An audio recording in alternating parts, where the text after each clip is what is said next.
Okay, so this is a very important day for me because I'm gonna paint. I'm gonna paint the van finally.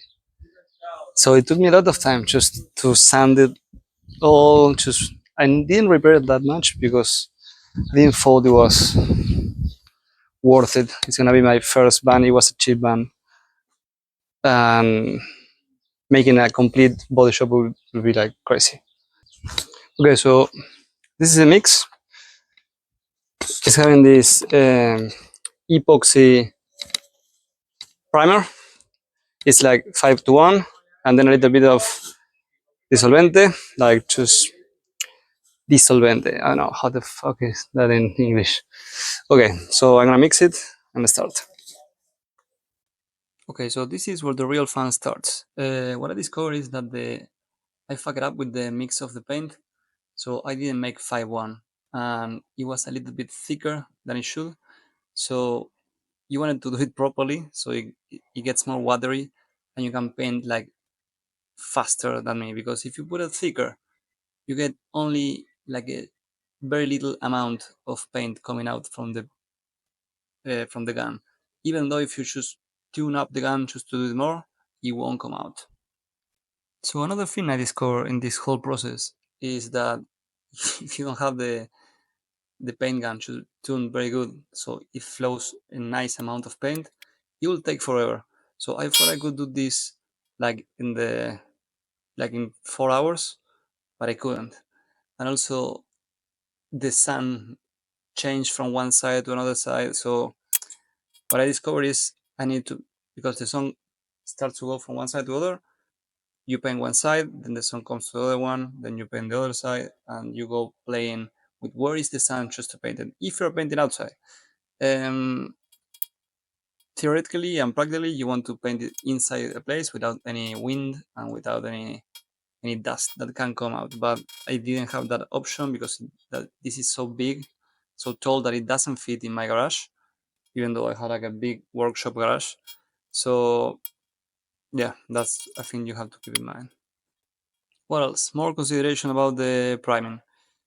If I will do it again, which I won't, next one I will do, I will just buy it in nice shape, so I don't have to either sand it or paint it or anything or repair it.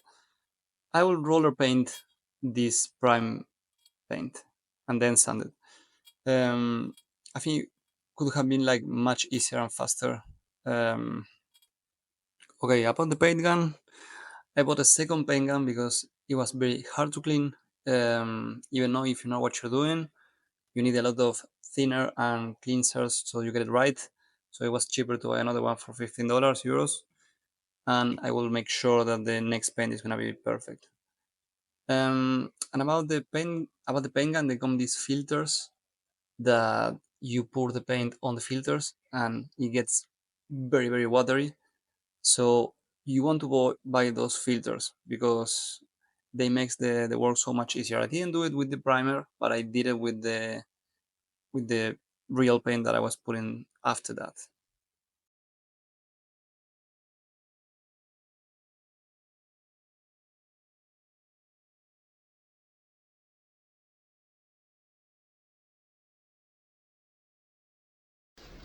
Hello everyone. Okay, today is sanding day because tomorrow I will paint it with the real color.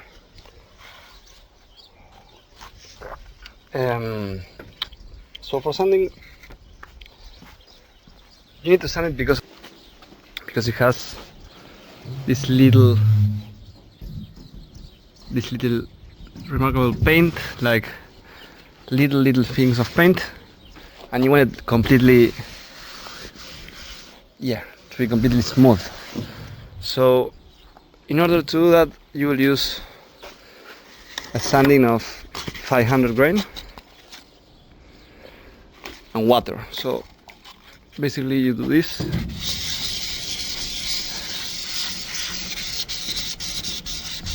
and the surface will be like ultra smooth just to paint. And I'm gonna paint tomorrow, so I don't have any other choice to do it. Okay, and now get prepared to the most boring part of the whole process. I was using first these sanding machines. I tried 3 of them. One is like a roller that works with the compressor, but my compressor wasn't powerful enough, so I couldn't use it. Also, it wasn't my grinder sander. Then I used like a manual sander, like just vibrates, but it wasn't doing like much. So I ended up doing it manually. And I must tell you, that thing is ultra big.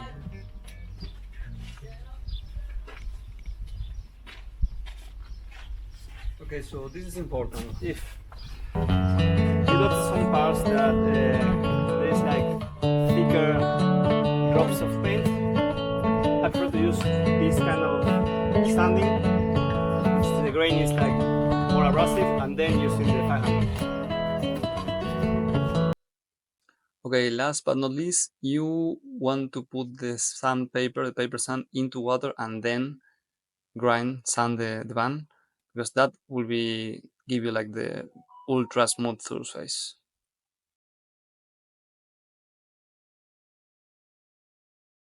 Okay, so sanding is getting done, and I want to show you something. Okay, so the other day I was painting here. I was painting and it was dark. It was like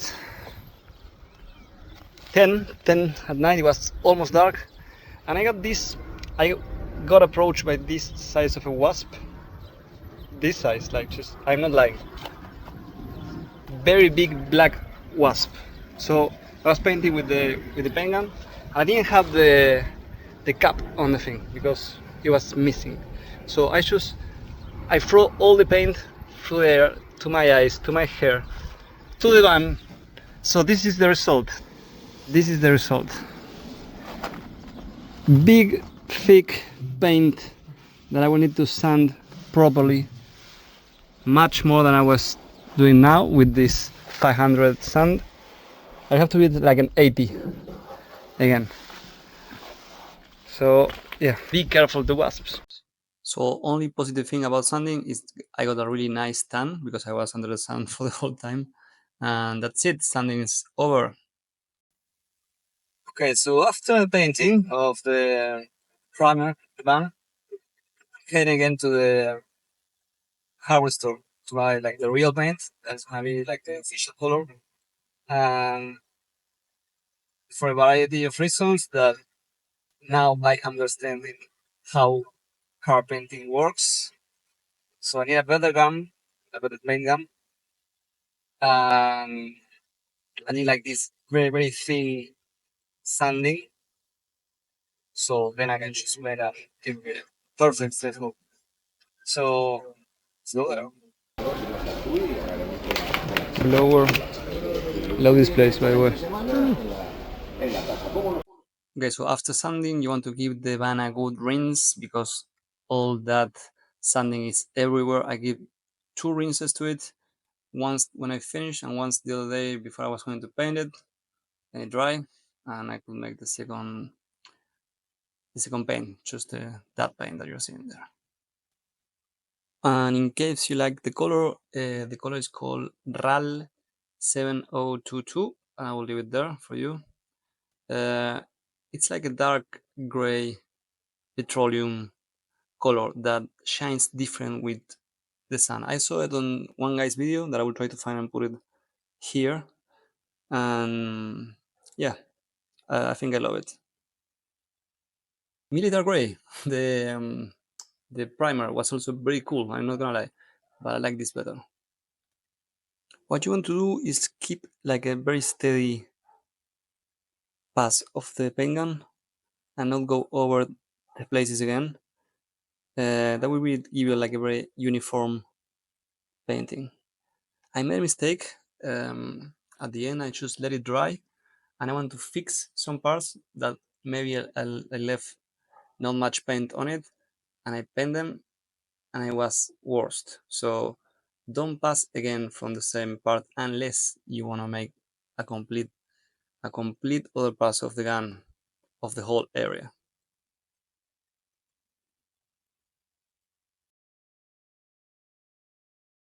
Also the sanding that I did the day before, it's completely it's a must. You cannot not do it. You need to do it. I will show you why. Here, because I'm gonna put a window here, I didn't sand it at all. I just painted it because, yeah, I wanted to paint it. But can you see the finish here? And can you see the finish here? How different it is, like there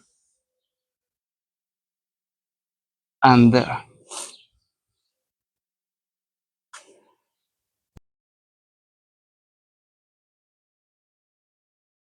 Hello guys, well, so I finished the whole painting, most gross part, and now I think, because it's not perfect, I'm not gonna lie, it's not perfect.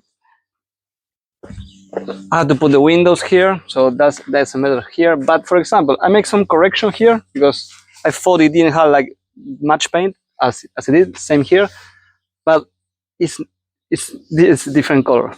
So I think I need to sand. I was watching again more YouTube videos, and I think I need to sand it, but with the grain of 5,000, like, or I saw like 1,000, 2,500, 3,000, 5,000. But I don't need to do that right away. I will continue with the windows and everything, and then with, I don't have like the sand shoes coming on me like every day, I will just sand it. Also, they need to be like some time for the paint just to get the correct amount of stiffness. So I will show you a little bit.